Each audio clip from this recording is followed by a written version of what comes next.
The Finance Subcommittee of the City Council is comprised of 5 council members and considers any or all questions appropriate for the purpose of considering the budget, including the creation of new positions to the payroll, changes to the employee classification plan, or any matters pertaining to increasing the City of Framingham employee headcount. The following City Council Finance Subcommittee meeting coverage is brought to you by the Government Channel, a service of the City of Framingham.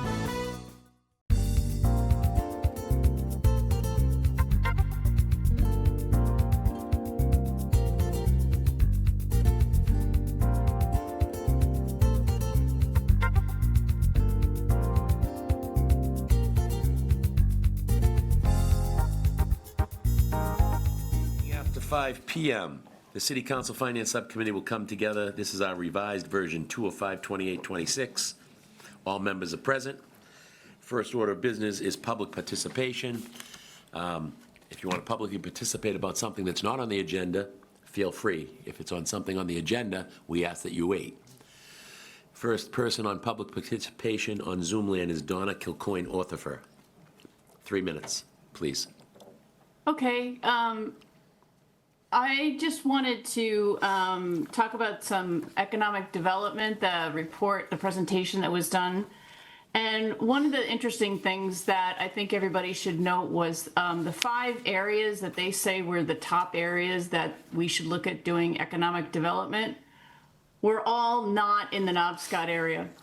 And I think that they all kind of recognized, as the people who live in that area recognize, that there's kind of a lack of infrastructure, road, and resources there to make a lot of expansion viable. One of the things they pointed out is if you're going to attract people to an area, you have to have the resources to have them feel welcomed. And I think right now we don't have a lot of the resources in that area. The grocery stores that we have are more centrally located towards Route 9. We already have large developments. We have Windsor Green, Millwood's there, Shulman House, Smith House, Fox Howe, Edmonds House, Sudbury Arms, Marianne Morris, and also Heritage. I also find it interesting that when we look to cut services for the budget, it was the McAuliffe Library that came up. And that's a resource that we have in the north side that is one of the few kind of resources. We have One Town Beach. We have Callahan Park. We don't have a hospital. We don't have a senior center. We don't have City Hall. We don't have a train station. We don't have Cushing Park. We don't have a recycle center. And you know, the list can go on. So I think that a deeper dive into that presentation that the Economic Development Group did really highlights some of the reasons why looking to other areas in Framingham that can support larger projects is currently right now the way to go. So I know we need to increase revenue for the city, and I'm all for that. But I think we need to be thoughtful about how we do that. So I appreciate your time. Thank you. Thank you. I was at that same meeting. I thought they talked about the Pearl Street Garage also, and they also talked about 1881 Worcester Road, which is almost on the Southborough line, but I don't think those 2 places are in Knobscot, but I could be wrong. Mr. Chairman? Yep, Mr. Stefanini. I know we don't usually respond, but just in transparency, just for Donna's edification, the EDC is charged with identifying areas that are so-called, quote, by statute, blighted and decayed. And so their areas of economic development are areas that are contaminated, that are, otherwise not developed. They're looking for areas that have problem economic development, not areas that are easy economic development. So the absence of Route 9, Knobscot, Shoppers World, isn't because those areas aren't areas for economic development. It's because they're not areas that need significant assistance to get economic development. just so we're clear, they were identifying areas that had challenges, not areas that are low-hanging fruit. Thank you, Councilor Stefanini. Mr. Mayor, I'll turn it over to your team. The CFO said he was going to make an opening statement. Welcome. Just as a follow-up to last night's meeting, I believe we distributed all the budget material that we promised you, and I apologize if you didn't have enough time to review it, but it's a live document. It keeps changing, and I think Brian's going to mention a couple of changes that we've made since last night. So I'm going to turn it over to Brian, and he can walk you through that document. Mr. Chairman? Thank you, Mr. Mayor, for that. Mr. Stefanini. Just a procedural question. Sure. Has this officially been referred to us by the chair, so the clock is officially now ticking? It was emailed to all of us, yes. No. I mean, has the chair referred it to? Yes. Yep, so the 21-day clock starts today. Okay. I just wanted to, No, it was actually last Friday, I think. When we got that budget memo Yeah, we that got didn't the have the budget. backup documentation. okay. Doesn't matter, it's a 28-day window anyway, we don't have 28 days, so. No, I see, okay. So when he sent that memo to us, It's it really didn't have this. It's really immaterial. Okay. Thank You're you. right, you're right. All right. So then we don't need to talk more about that. Okay. Brian, you have the floor, sir. Thank you, Mr. Chair, and through you. So you received the budget memo, an updated revised with changes, and all the updated supporting document to support the recommended budget that we have proposed. I just want to make a couple comments and observations first. All of the reductions throughout this that we had presented, starting in at the May 20th meeting, have touched all the departments, primarily across the city side, in one way, shape, or form. So I want to first thank all the division heads for the work that they put in really coming to an understanding of how we could make alterations to the budget to get to a place that we can execute on the delivery of the services, but can be passed for the July 1st date. I do also want to thank both the city accountant and the assistant CFO, because I have pushed them very, very hard to get this put together, reviewed, analyzed, and ready for distribution. And without their help, we couldn't have done this. So I want to thank everybody first, and the mayor and the COO for their support in getting this done. I think one of the comments that I'm going to make may actually make at least the previous speaker in public comment happy, and I'm sure a lot of the council and the residents of the city. After listening to the meeting last night with regard to the potential closure of the branch library on Saturdays in the summer and then Sundays in the fall, we went back and reanalyzed this, looked for other opportunities, and we have been able to successfully navigate putting that back in so that the branch library will not close on Saturdays in the summer or Sundays in the fall. And I do want to say that was in a discussion with the city clerk, and when we did an analysis of elections, we realized that we could be and should be charging some of the election costs to a state grant that we've been getting, so we've been able to offset that change and put that back into the budget. So that was a positive review and outcome, I think, overall. I'm not going to go into every detail. I will say that there will be some eliminations on the city side. We did discuss with the division heads what their memos and information to myself indicated they could do. We have made provisions on a bottom line basis in the salaries of the departments that will be affected. Tomorrow morning, we'll be meeting with those division heads to identify the actual staff member that may unfortunately need to be, the position will be terminated. At some point next week, I think no later than Wednesday, HR, myself, the division head, and the COO will sit with the impacted employees and discuss the outcome of the budget so that they're aware of it.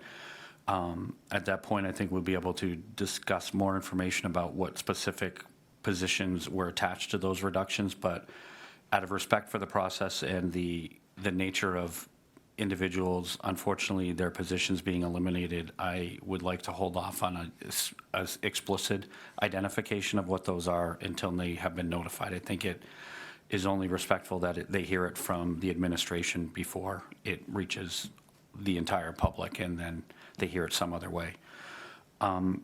We've done a thoughtful review of this budget to try to get to the balanced budget in collaboration with the school, and we have a balanced budget right now. And so all of the division heads are here, and I'm happy to answer any questions. If I can't answer your question, I will get an answer to you promptly, and they're here to answer any questions as well. So I think that's all I have at this time, Mr. Chair, unless there's questions directly of me.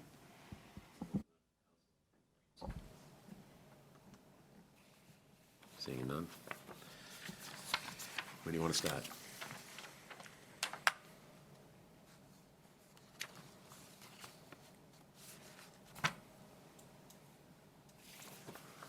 Mr. Chairman. Council Cannon. Thank you all. Thank you, Mr. Chairman. Thank you all for the work. I know these are iterative documents that will likely see some revisions, that not for this version, but the next time you print this or provide this, could you also include the columns that have the historicals, what the last, I think we typically do 2 or 3 fiscal years. Sometimes that trend is helpful. I didn't realize that word hadn't gotten to you, and we probably should have mentioned it. I don't think we did. But if you can make a note of that to just include those columns, that's helpful.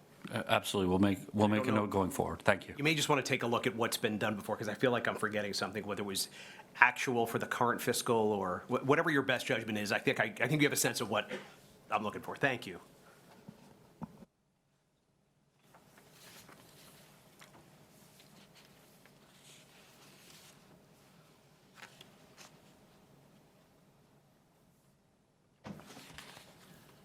Council Stefanini.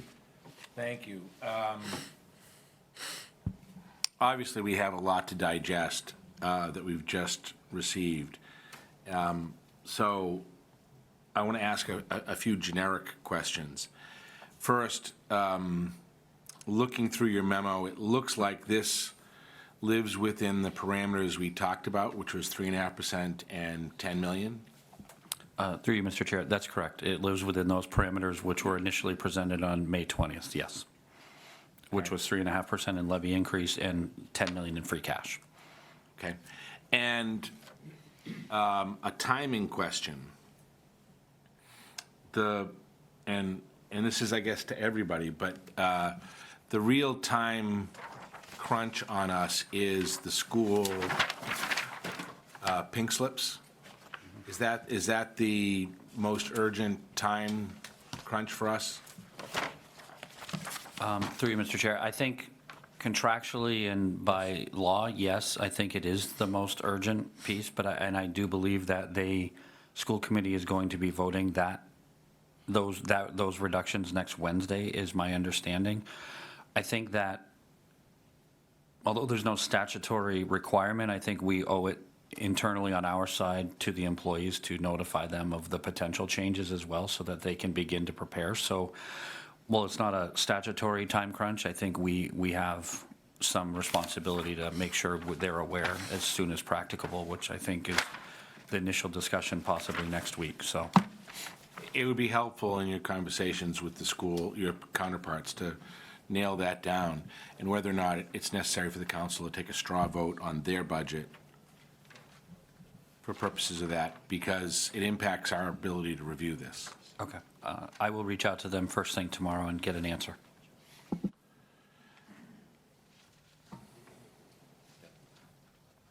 Anybody else? While we're going through this, I'll start a conversation. Looking through, and I'm looking at your budget summary sheet. As I look through, can we take and focus a little bit of time on DPW? We focused on it last night generically, and you now have, without getting into the specific positions, we'll avoid sort of that piece of it. Could we talk a little bit about what the reductions mean in terms of some of these notes you have here? What do you see some of the risk? Like, for example, you're eliminating in engineering a surveyor, and you're eliminating the folks that are the intake workers for the department. Does that mean we're going to do fewer projects? I think that note probably should have been eliminated because we're doing the vacancy management with them, so there's not a direct elimination of any positions in DPW as we had discussed before with the vacancy management. But does the loss of the intake work impact our ability to do, I mean, we're looking to go from 2 million to 6 million in road construction work. The people who are designing and working a lot of that are the intake workers. And don't know. I think that because of the vacancy management, that note about direct elimination should have been removed, because there is no proposed direct eliminations in DPW itself. Be- And they were eliminated now, I'm being told, last year. So that particular department is going to be strictly managed on the vacancy management principle that we've discussed. Okay. And can you tell us a little bit more about the solid waste management? What was our overall savings over projections in terms of the contract? In terms of are you referring, excuse me, through you, Mr. Chair, are you referring to the tipping fee reduction? Yes. It was approximately $633,000 savings based on the new contract, which, as we mentioned last night, first, we principally put back the leaf and yard waste collection service, and we put back the closure of the recycling center on Saturdays, half a day Saturday and Sunday, and the rest fell directly to the bottom line to close a portion of the remaining gap in the budget. So the 17.5 FTEs is up from where it would have been. Correct. Okay.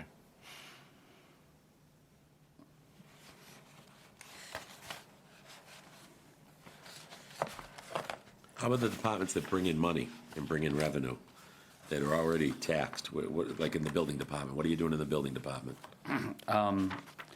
There is a proposal in inspectional services to eliminate a position and a half. We'll be meeting with them to identify strictly what those look like tomorrow.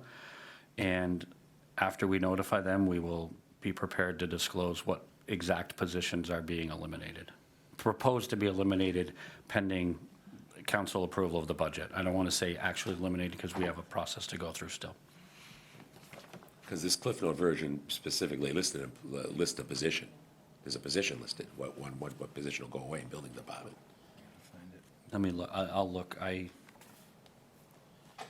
Out of all the departments, they bring in the money. You know what I mean? They're busy. I know we've gone to the computer up there, but it's all online now, but that department does an awful lot of work, and Mr. DeCino knows that better than anybody, because he did it for a lot of years, and Fred's picked it up since he's left, but, you know. I think in through you, Mr. Chair, it's my understanding that the new permitting software has greatly enhanced their efficiency and productivity, so that they believe they can make changes based on the use of OpenGov platform.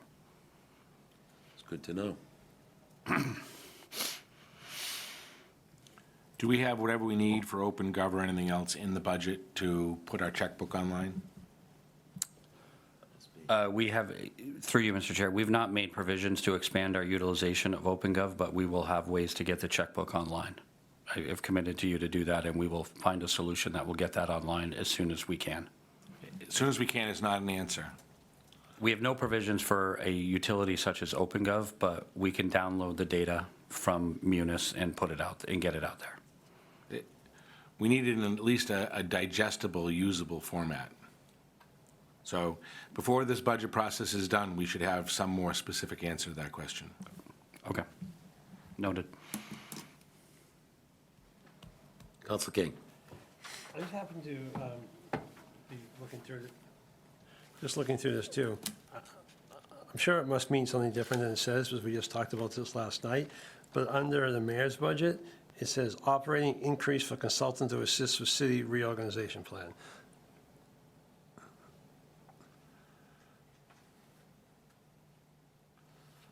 And last night, everybody was commended for hiring no new consultants.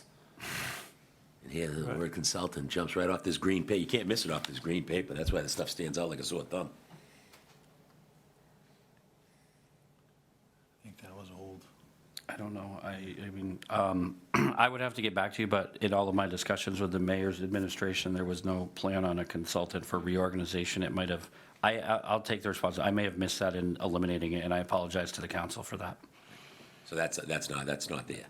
Okay, thank you. $20,503.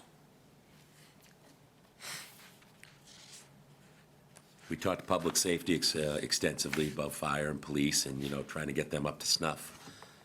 And I see we've done some of that. While you're there, Mr. Chairman, can we talk about overtime in both those departments? Absolutely, Council Stephanie. I was just looking for the new positions so they could be fully staffed.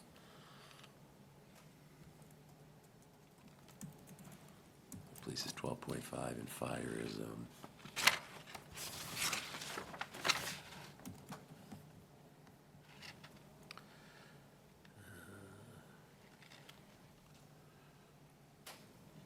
four new firefighters. Good.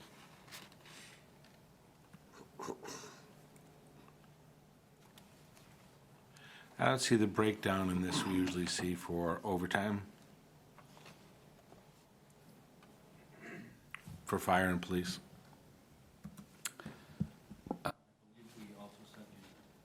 Turn it off. Through you, Mr. Chair, I believe we also sent a file that has the line-by-line budget Oh, as well. yeah, I'm looking at the, So, you're yeah. right. So I believe it would be in that particular file with what it is. So can you just tell us, just so I don't have to look through all that, the police and fire, where are we with their overtime budgets, and how do we feel about the relative risk in those departments? I mean, it's just a educated guess. So as we had presented the original PowerPoint, both of them did propose reductions in their overtime that we did accept. It's one of the, it's an area of unknown and a relative best guess based on past history. We have discussed it with the departments, and I'm comfortable with the risk that we're taking in those reductions based on their professional judgment that reducing it was something they are able to do within their operational budget based on their best guess anticipated need for overtime, which is, we don't have a crystal ball for it, unfortunately, but I support their professional judgment in suggesting that they would be able to absorb that and still accomplish the missions that they're both charged with. And that's both the police chief and the fire chief? That's correct. Okay. So the police and the fire, they didn't get any additional staffing that they needed? We left it? No, there's no new staffing in the The budget. columns it was confusing, that's all. If I read something, I thought I saw what I wanted to see, but I didn't see it. All right. Anybody else up here? Councilor King. So I found the backup. So thank you for directing us there. I don't want to put you in the spot on this, but there was 40,000, says added for consultant to assist in reorganization of city departments. So there may have been an old request or something that was thought of a long time ago and changed since you guys did what you did, but so I would hope that would be another $40,000 of savings. It's coming out. Yeah. I'll make that as a note, through you, Mr. Chair, I'm sorry. I'll make that as a note, and we will review it, but in all of my discussions since I've arrived, there's been no discussion of a consultant for city reorganization. So I'm not aware of it, and I'll review that and make any adjustments as necessary. That's good to hear.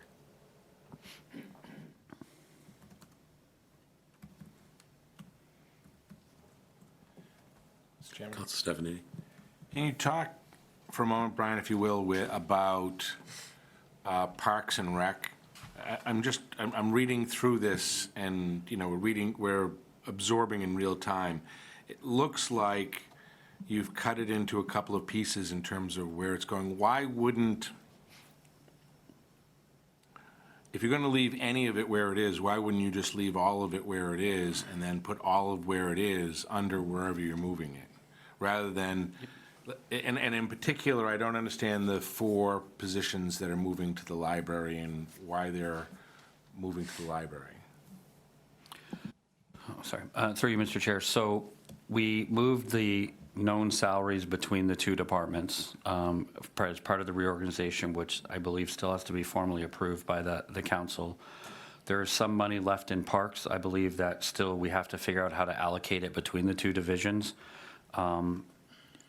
Although I don't at this point, as we go through this process, believe that we're ever going to formally close those orgs. So it may be that those monies are going to actually re-show in those orgs, so we can actually identify the cost for the particular service that we're providing. But as we built this with the plan of the reorganization, and we moved the personnel into the two organizations that we had proposed in the reorganization, we're still internally kind of, I would say, parsing through how we're going to, on a go-forward basis, show all of that.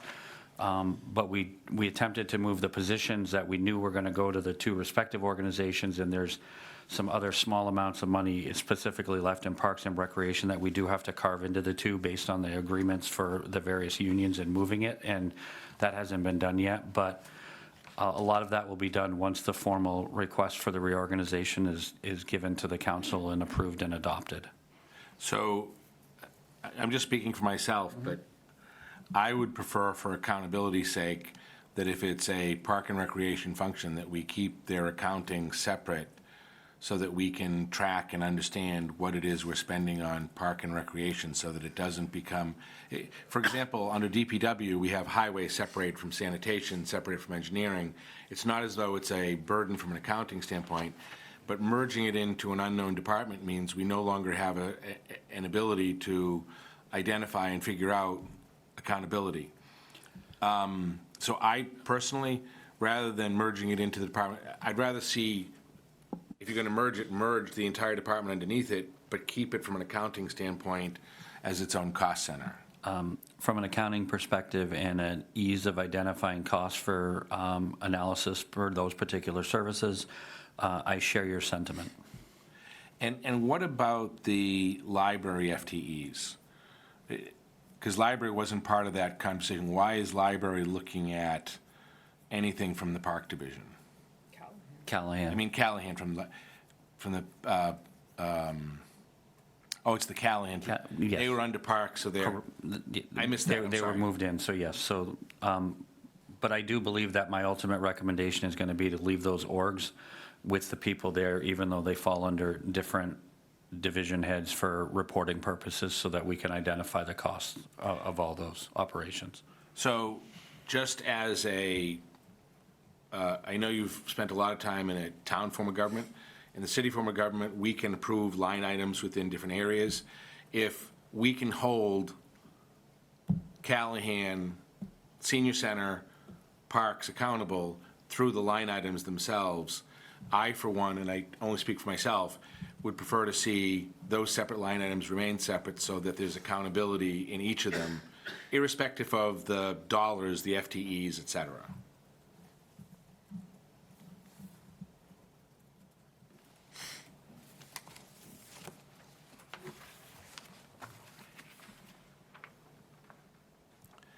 While we're talking parks, how are we dealing with Mary Dennison Park in terms of the maintenance of it?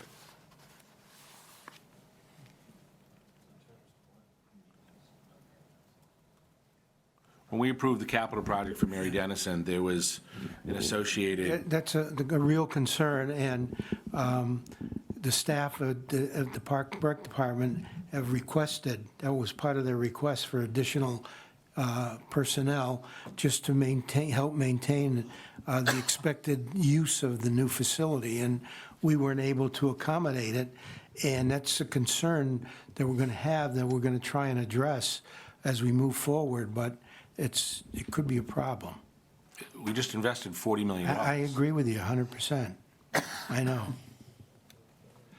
I'd like to put in, if I could, Mr. Chairman, I'd like to put an asterisk next to that for us to, as we move through this process, just go through. And could we get some kind of footnote, Mr. CFO, on what the cost is of that? What your thoughts are on the maintenance of that? Not necessarily what was requested, but if we're going to do something towards that maintenance, what it is we think we need to do and what the cost is of that is. I think that's a dangling issue that we should try to deal with.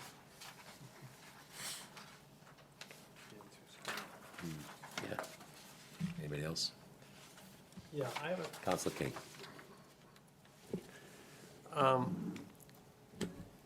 I think the talk about the school budget and us being passed June 1st is a bit of a red herring because, as I said last night, we've always been in that situation, and we never approved the budget before June 1st. That having been said, last night, the chairman of the school committee, or it was the night before, I guess, the chairman of the school committee was asking, some of us at least, whether we supported the 3.5 and 10 million. And I indicated my general support of that. And so I asked the superintendent, I did not ask the school committee, which I probably should have done, if they supported the school budget that resulted from 3.5 and 10 million. And I think he essentially said yes, in the way he says yes, which about a 5-minute speech, but got to yes eventually, I believe. So I think, given a bit of a red herring, but about the June 1st, and the fact this isn't going to the council, I think, given the fact we don't have bottom line control in the school budget, I think we should take a straw poll or a straw recommendation that we would recommend the school budget as it's presented now at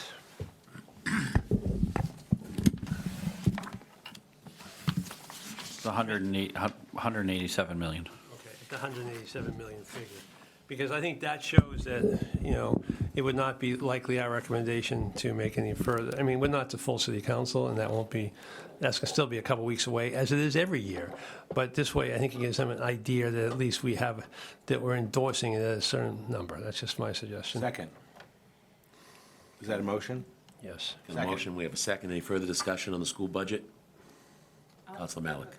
Just to say, I do think that this year is substantively different in that we didn't get a budget until yesterday from previous years. So whereas maybe we hadn't voted a budget before June 1st previously, we at least were in the midst of conversation about it. And in the time that conversation happened on Tuesday, we had not even received a budget. So I think that is different. So I would disagree with that, but I don't think we did receive a budget, we rejected it. And so we did receive a budget with numbers, and any presentations which have been weekly since we received that budget over the last month have all just been adjustments to the original documentation. So though we did not receive a budget like we did tonight that has all the numbers in one place, we have received the budget and a blueprint of get from where the original rejected budget to where the current budget is. So we've known that number for several weeks, as have they. But I think the numbers are the reasonable place, and I think I would not be in favor of increasing it because, I believe from what they said, they can present the student services they need to present at that level. But I also would not be in favor of decreasing it further. So that's the reason I made the motion. And I would just add to that, Councilor Malik, I would just add that one of the big differences in their budget this year and their legal obligations is that most years, the date doesn't make a difference because they're keeping the adding employees. positions and dollars. This year, according to the superintendent, they're looking at laying off 15 FTEs, 15 positions. So this year, they have an obligation to look Send at notices. cuts, whereas in previous years, they haven't had that issue. But that is, again, is because we could have cut the budget in June, and then where would they have been? Right, except, right. I guess, I know what you're saying, but I just think it's, whatever, I'm trying to resolve it anyway, so But that's what you're saying is true academically, but not practically. I disagree. Okay. In any case, I agree with your analysis. Your conclusion, if not your analysis. This at least sends a guideline to them with a vote of us 5, where we stand on it, on their budget, so they can kind of know what direction to move forward in. Any further discussion on the school budget? Seeing none, all those in favor of the motion by Councilor King and seconded by Stephanie, say aye by a show of hands. All opposed? The vote is 5-0. Hopefully that helps.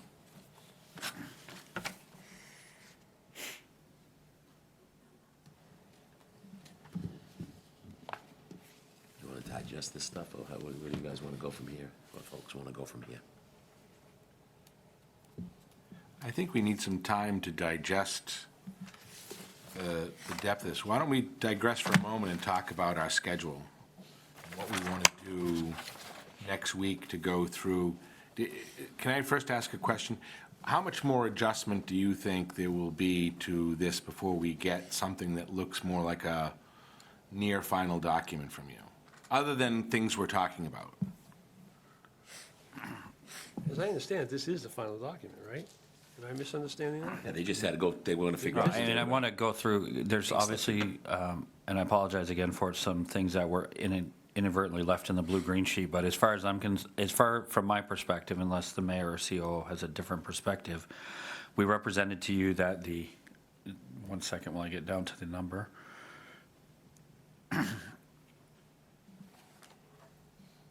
That the budget we were presenting was the 398, 170, 206. So unless there's something happens between now and Tuesday, I don't expect substantive changes unless we find some issue. But from my perspective, the 398, 170, 206 is the proposal at this point, as we had indicated in May, and this is the final mechanics of how we're getting there.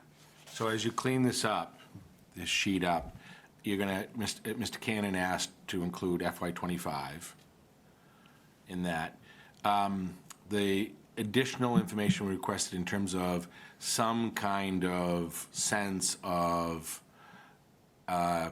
28, 29, 30, when do you think we'll have something to at least, not to tie you down on to look at in years ahead, but something where you have some visibility on collective bargaining, et cetera, and you can give us a sense of what our trajectory looks like? I think I can't have it before Tuesday, or through you, Mr. Chair, I'm sorry. I don't think I can have it before Tuesday, but I can have something for next week on a rough preliminary review. I have reached out to the school to get their updated analysis as well, so that we can fold all of that in. So I think without an absolute hard review of it, I think we could have something by the end of the week on a preliminary basis of where we think those are. Some of their contracts are up at the end of fiscal '27, so it might be difficult for them to completely give me a really great idea where they think those are going to go without potentially giving away some bargaining positions, but I'll do the best I can with them. A couple of other areas for you. Mm-hmm. Where, in terms of, do you have a written policy, or have you started to write a policy in terms of what you want to do relative to free cash for the next few years? I have, through you, Mr. Chair, yes, I have actually about 160 pages worth of policies that I'm working on formally figuring out the entire process for those, and free cash is one of them. So in terms of policies, I would like to see us adopt something on free cash before we leave this conversation for the next few years. I want you to tell us what you think is appropriate and reasonable, but I'd like to see us as a body buy into it so that next year we're not doing this de novo and saying, well, what do we want to do this year? Understood. And I don't want to push this, but if you feel comfortable as well on the issue of use of reserves, I don't know how my colleagues feel, but I think it would be good for us to have a policy. If we're going to go into a couple of tough years, we should early on have a sense of what are we prepared to use for free cash and reserves and under what circumstances, so that we're all in agreement before we get into the conflict. Through you, Mr. Chair, I think that, and I agree with all of those particular policies, but I think it might also be very helpful to actually have, which we had in both of my prior communities, a policy on use of the levy limit and the parameters or suggestions on, we use percentages. Here we certainly have a much larger number of unused levy capacity and under what parameters you may actually utilize it. So if we are going to talk about free cash and reserves being stabilization, the primary reserve, I think it's important to include the whole picture in those discussions, which would be a levy limit discussion on a policy for the levy limit as well. And I would welcome that. Just a question for you. What is the weight of a policy that we adopt? Meaning, there are state laws that say you can and cannot do certain things. Do we do anything other than create a expectation for ourselves? Or can we actually bind ourselves to some kind of process? Like you were saying the other night, that you had to replenish your reserves before you put it back in. Can we actually require ourselves to do that in contrast to state statute? Or is that just a policy for us that then would have to be overridden? As I still grapple and learn the whole nuances of a city council versus the town that we came from, I'm not sure that the policies carry the weight of an absolute full stop on it. And I also think that they should be reviewed frequently because councils change just like select boards change. So there was always discussion about those policies, whether they made sense as select boards changed. And I would probably recommend the same thing here, that as that happens, we have discussions about whether these policies in the current levels make sense going forward based on what we think is going to happen. But I'm not aware of anything in the statutes that would prevent the mayor or the administration from recommending something outside of the policy, or I'm not aware, and I admittedly haven't digested the entirety of the charter, that would prohibit the city council from approving something that would deviated from those policies. No, I understand. I assumed the answer before I asked it, but thought it was worth asking. So I, at least for one, would be happy to see those policies and any other policies that you deem that you think we need to do. I think we need to start to put bumpers on ourselves. Anybody else? Else, King? No, I agree with that, and I think there are opportunities to do that, and I think the idea of better financial planning going forward does that. I think the mechanisms are going to have to be determined, because I think, I heard what you were saying the other night about taking money in and out of the stabilization fund, but I have to believe that was a policy, because I don't think, that may be good practice policy too, I think it probably was, but had town meeting in that instance decided to do differently, I don't think they could have been prohibited by that policy from doing it, because the state law allows it. So I think that it becomes a good practice, and I think it makes sense to put them in writing and adopt them as policies, recognizing we can't bind future city councils and future administrations, but I don't see why we couldn't at least try to delineate a plan. We've been woefully short in long-term financial planning, and, and I'm sure if you pulled up videos over the years, you may see me as not being a huge proponent of long-term financial planning, not because I don't think it's a good idea, but because it's just so hard to do in the public sector specifically. But I think the way we've tried to go about it in the past has not been helpful, and therefore it didn't go anywhere. We used to project out budgets for each year, and every time it was done over the last 20 years, by the time you get 3 years out, you had a $20 million deficit and you're practically out of business, and we all know that never happened. So that's not the way to project long-term financial planning. I think it's more in the ways that John's suggesting, and then you suggested it in terms of your view of the pillars of the budget. And I hope and I think that is policy direction as to, how we approach things. So I think that's the way we do long-term financial plan. We've never done it, and I think we should do it. And not to impose on Mr. King, but I would suggest to you that you work with Mr. King on that. Because I'm happy, I never shed work, but of the five of us up here, he probably has the best perspective on that, and I would look to see, and I'm not looking to give work, George, to you, but I think your perspective on that would be, Yes, he is, but it's okay. Well, I have a good perspective on what doesn't work, so I'll be very helpful for that. yeah, I understand. I don't shed work on people easy, as the person who gives me work all the time. Anybody else? A specific question? Sure. We talked about it before. As you redo this sheet to accommodate your different needs, do you have any objections to keeping the accountability we talked about in the various accounts? Through you, Mr. Chair, are you talking about with respect to the reorg? Is that what you're referring to?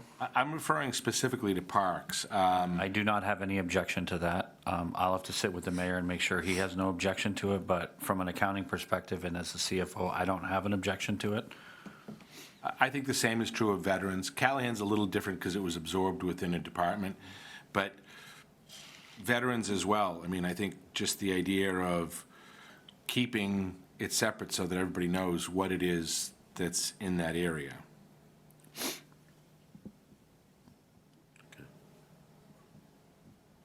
Anybody else? I think at this stage, seeing that we got all this stuff tonight, we all can take this home and digest it, go through it. We can all do it at our, don't have to be here to keep all these folks here all night. And then we just pick up and you come back next week with what we need and we take it from there. And When are we picking up? that's what we need to talk about right now, because the last thing we wanted to talk about today is our moving forward schedule, so that's what we need to discuss. And because I don't think we posted a Monday meeting, we'd have to do Tuesday at 5 o'clock before the city council meeting, go 5 to 7, and I thought we then did post them. We didn't post Monday? we talked about it, but it did not post. That's fine. I'm not complaining at all. I just didn't- Me either. I just didn't. I thought we did post it too, that's why. So I'm happy, I'm actually happy we didn't post it. Do we have, I mean, until we have sort of more insight into some of the departmental reorganizations, I feel like that's where I would likely have more questions. And it sounds like that's not a conversation we could have until after Wednesday. So Day that's, after Wednesday. because that's when the administration will be speaking to the individuals involved. I thought they said tomorrow.